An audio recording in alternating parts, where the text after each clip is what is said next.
In today's video we are looking at dribbling in general, how you can manipulate the ball and open up spaces to break the opponent's defense. So without wasting much time, let's jump into the video.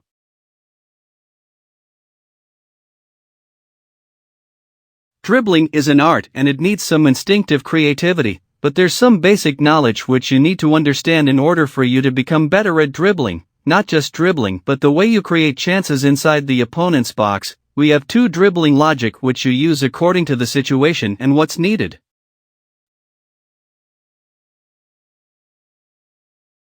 Number 1 is the safe dribbling, and it's the basic one. We use this dribbling logic when building up. Here we want to keep everything safe until we reach the final third, but dribbling begins the second your player receives the ball, so you need to first work on your first touch. We use this mostly and more especially when building up. We use the safe first touch to protect the ball from the opponent's defender. So what's the efficient way you can receive the ball safely? First of all, let's understand the wrong way to take a safe first touch. A lot of players make a big mistake of not understanding what's around their player. When receiving the ball, they turn into the opponent's defender. This results into loss of ball possession. So the first step to take a safe first touch is to understand the opponent's defender position and movements. Where's the opponent defender coming from? The second step is to take your touch into the space. That's the only way you can keep possession of the ball. And importantly, don't receive the ball while holding the sprint button. Your player will make a heavy touch and the opponent gets the opportunity to tackle it away. You only sprint if the direction you want to take the ball to is safe and open, meaning there has to be space. Now on the safe dribbling, step 1, you need to be aware of the opponent's defender movements. Here you can understand which direction to dribble to and how you can dodge that defender. Step 2, hold the left analog lightly with your fingers. Feel relaxed and calm. Here you can quickly change directions with your player without forcing it. Step 3, keep the ball away from the opponent's defender. Here you make sure that your player is in between the ball and the opponent's defender. The moment you put the ball in between, that's when the opponent gets an opportunity to tackle it away, so keep it safe and under control.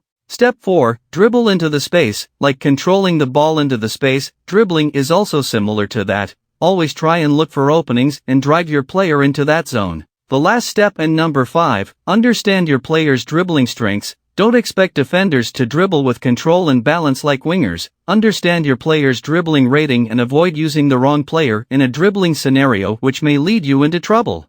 So the player with 85 agility and above, 85 ball control and above, and 85 balance and dribbling will be much controllable than other players with less. I'm not saying that you don't dribble with players with low dribbling rate. You can dribble with them in some situations if needed, but don't overdo it. But some opponents are too good and they can read your turns while dribbling, so try to be more creative and learn how to fake directions. Pretend that you're turning to bait the opponent, then you immediately turn to the opposite direction and leave the defender behind. This technique is advanced, but it makes your game unpredictable. The second dribbling logic is the direct dribbling. Here we dribble to create chances, and it's a little bit risky than the safe dribbling. That's why we use it in the final third, inside or around the opponent's box. We dribble directly to beat the opponent's defender to create a chance of scoring. But similar to safe dribbling, you also need a good first touch to set it up.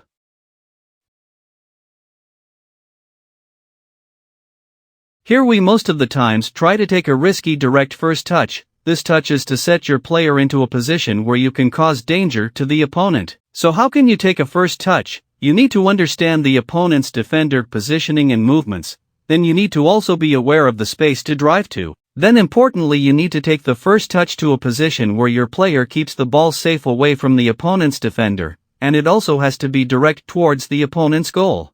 Here are some tips on how you can take a direct first touch inside the opponent's box, and these depends on the situation. Number 1, receiving the ball in a position where you can set up a shooting opportunity. You position your player in an angle where he can score and reward you. For example, here I pass the ball to my striker inside the box. The opponent is a little bit late in his player switching, but I know he will switch this defender using the quick switch, so I need to take my first touch away from this defender but towards the goal. The defender is in the middle, so I can control the ball to both directions and be successful. But instinctively I take it in this direction and strike the ball to score, giving no chance to the opponent to react. Number 2 is to drive off the opponent's defender. In some situations when the opponent's defender is tightly near your ball receiver, you put the ball in a position where the opponent's defender can't dispossess your player, but still direct towards the goal. For example here, I pass to my striker inside the box. In this situation I need to keep the ball safe, but also I want to create a chance, so I receive the ball to this direction, not this way, because here you can keep the ball safe, but the angle is somehow hard to score. So I take it in this direction towards the goal to open up that shooting angle. I shoot to the far post and score. Number 3 is to beat that defender. This is somehow advanced and needs some gambling, but it's rewarding. You can spot that space, but there's some odds that your opponent will rush and close you down. Here you take your first touch to the opposite direction of that player but still direct to the goal. It's like reading the opponent's mind and do the opposite from what he expects.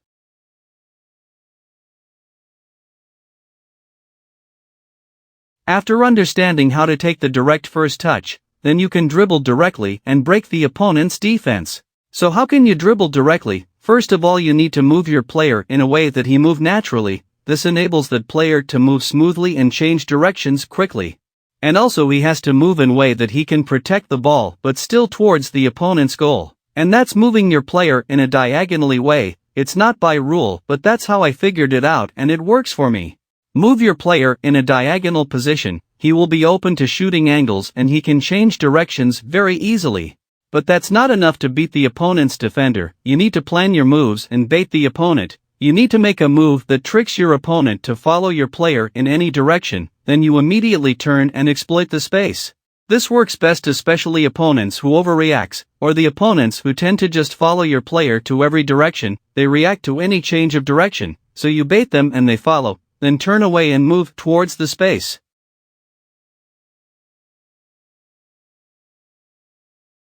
Dribbling is an art and you need to be more creative, so you need to mix up, starting with diagonal dribbles. Not every time that you will be doing that. It's just a matter of understanding angles and pick the right way to move. For example, sometimes it needs that horizontal angle to cut off that defender and open up the way, so you need to mix up those directions. Second is to combine some skill moves with dribbling. For example, the ball roll. In some angles you need to just add up that ball roll. This creativity makes your dribbling very effective, and your skill move are way more quicker than the normal dribbling.